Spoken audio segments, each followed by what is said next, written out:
नमस्कार दोस्तों।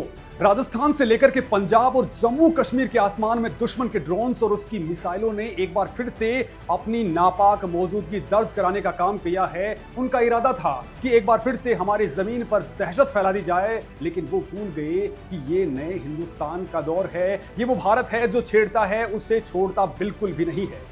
जैसे ही दुश्मन के ड्रोन्स ने हमारी सरहदों को लांघने की नापाक कोशिश की, हमारे जाबाजों के कान खड़े हो गए। नियंत्रण रेखा यानी कि एलओसी के पार बने उन अड्डों पर जहां से नापाक साजिशें रची जा रही थी, जहां से हमारे मुल्क में अशांति फैलाने की ट्रेनिंग दी जाती थी, वहां भारतीय सेना ने दोस्तों ऐसा कहर बरपाया है कि उनकी गूंज अब आसमान तक सुनाई देने लगी है। वो ठिकाने जो अमन के दुश्मनों ने लॉन्च किए थे, उन्हें हमारे शूरवीरों ने मिट्टी में मिला दिया है, धुआं धुआं कर दिया है दोस्तों।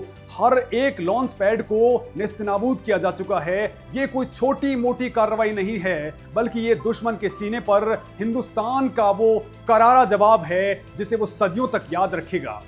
दोस्तों, सोशल मीडिया के ऊपर हमारे जाबाजों के उस जोश, उस जज्बे और उस फौलादी कार्रवाई का एक वीडियो भारत ने रिलीज किया है। तो इसमें पता चल रहा है कि कैसे दुश्मन के मंसूबे खाक में मिल रहे हैं, कैसे उनके पाले हुए सांपों के बिल हमेशा हमेशा के लिए क्लोज कर दिए गए हैं। और इस कार्रवाई ने न केवल उनके कई ऑपरेशनल कमांडरों को जहन्नुम का रास्ता दिखा दिया है, बल्कि उनकी कमर भी तोड़ करके रख दी है।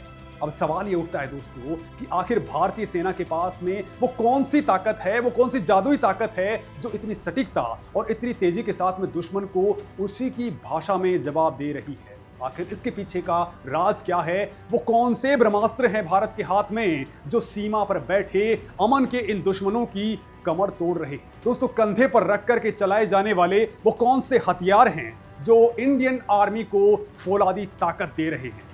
क्या वाकई इजराइल ने भारत की इस नई ताकत को बढ़ाने में कोई सीक्रेट मदद की है? और कैसे अब भारत सरहद पार पाले जा रहे नापाक इरादों का चुन चुन करके हिसाब कर रहा है, उनके हर मंसूबे को खाक में मिला रहा है?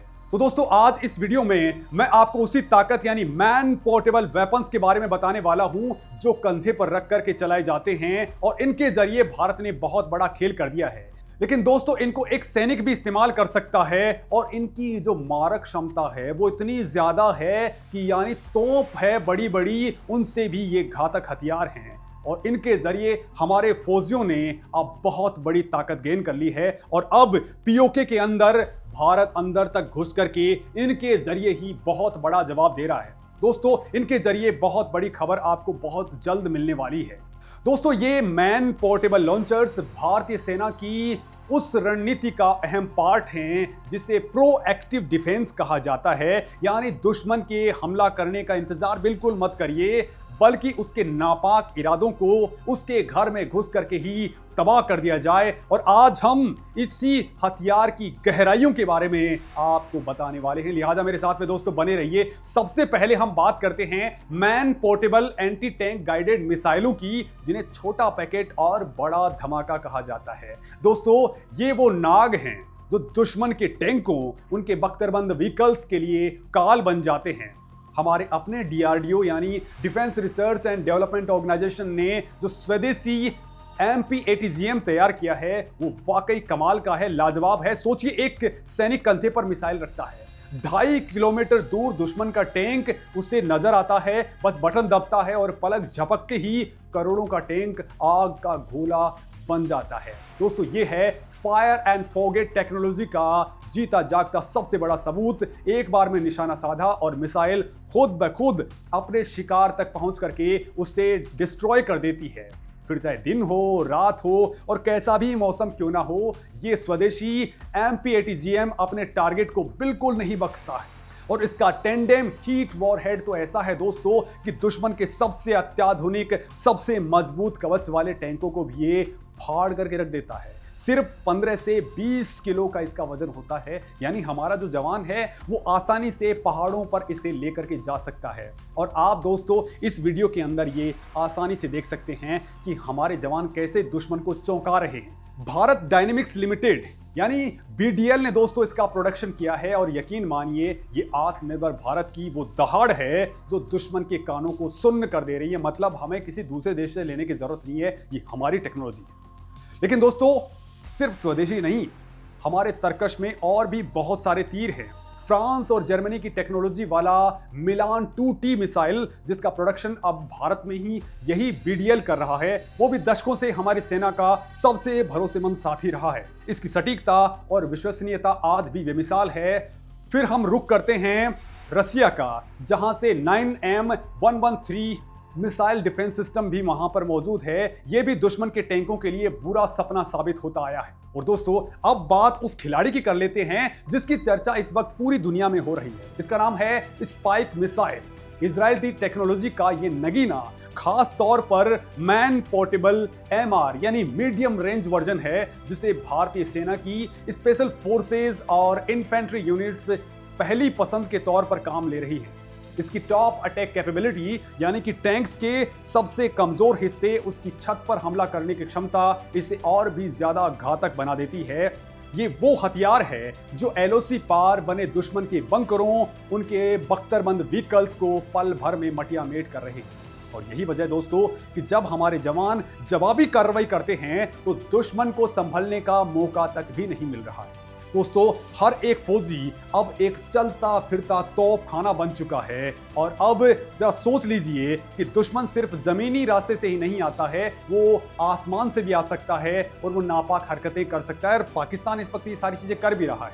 दोस्तों उसने 8 से लेकर के अब 10 मई तक के लिए काफी सारे ड्रोन्स हमारे हिंदुस्तान में भेजे हैं।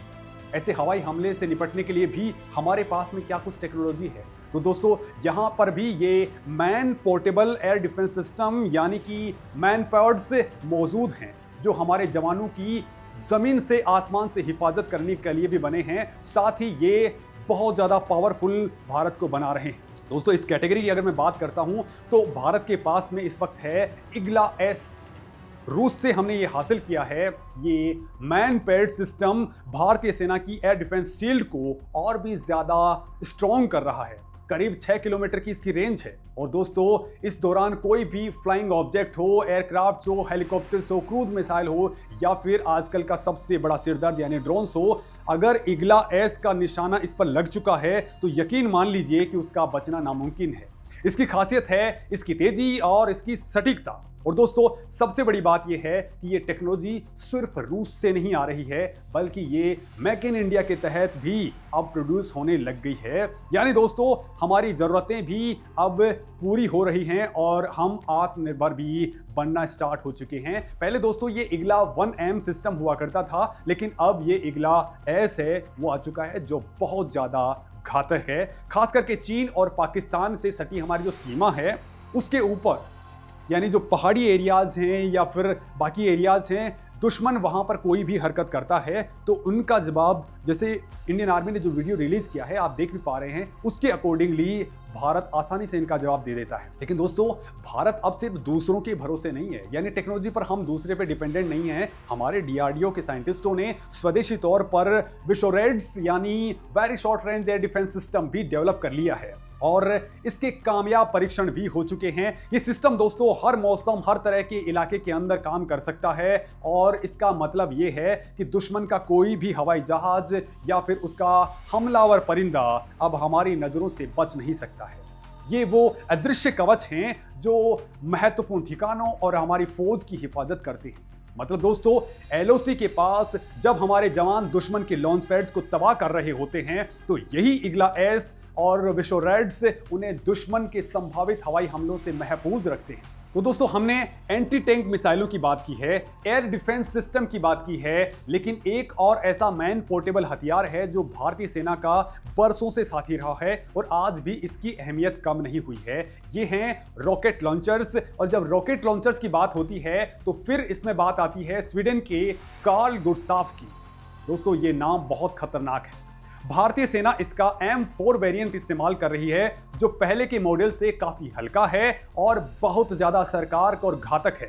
दोस्तों ये एक ऐसा शोल्डर फायर्ड वेपन है जो कई तरह के गोले दाग सकता है, यानी कि ये एंटी टैंक, एंटी स्ट्रक्चर यानी कि बंकर उड़ाने वाला, धुएं के गोले यानी रोशनी वाले गोले, इनकी जो तमाम तरह की चीजें हैं ये उनको उड़ा सकता है और इसकी वर्सेटिलिटी इसे बेहद खास बना देती है। एक अकेला सैनिक दोस्तों दुश्मन के टैंकों को भी निशाना बना सकता है, उसके बंकरों को तबाह कर सकता है और अगर जरूरत पड़ जाती है तो अपने साथियों को कवर फायर भी दे सकता है।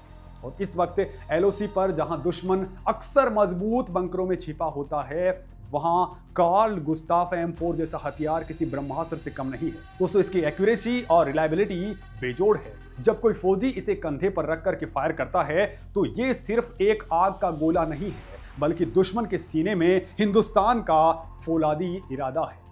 अब दोस्तों, सवाल उठता है कि क्या इस ताकत को हासिल करने में, खास करके मैन पोर्टेबल वेपन्स के मामले में, इजराइल ने भारत की कोई मदद की है? तो देखिए, भारत और इजराइल के बीच में जो रक्षा संबंध हैं वो दुनिया में जग जाहिर है। और इस वक्त दोस्तों क्या हो रहा है कि जो वेपनरी है हमारे पास में इस वक्त पाकिस्तान से लड़ने के लिए, उसमें इजराइल का बहुत बड़ा हाथ है। उसने हमेशा भारत को मजबूत करने का काम किया है और इस वक्त भी इजराइल ही वो सबसे पहला भारत का दोस्त है जो सबसे पहले हमारे साथ में आ गया था।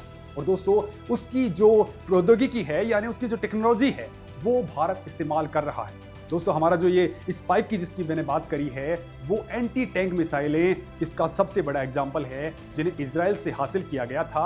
और इसकी टेक्नोलॉजी अब भारतीय सेना के लिए बहुत कारगर साबित हो रही है। इजराइल अपनी एडवांस वॉरफेयर टैक्टिक्स और कटिंग एज डिफेंस टेक्नोलॉजी के लिए जाना जाता है। और भारत ने इजराइल से न केवल हथियार खरीदे हैं, बल्कि कई मामलों में टेक्नोलॉजी ट्रांसफर और ज्वाइंट डेवलपमेंट के ऊपर भी फोकस किया है।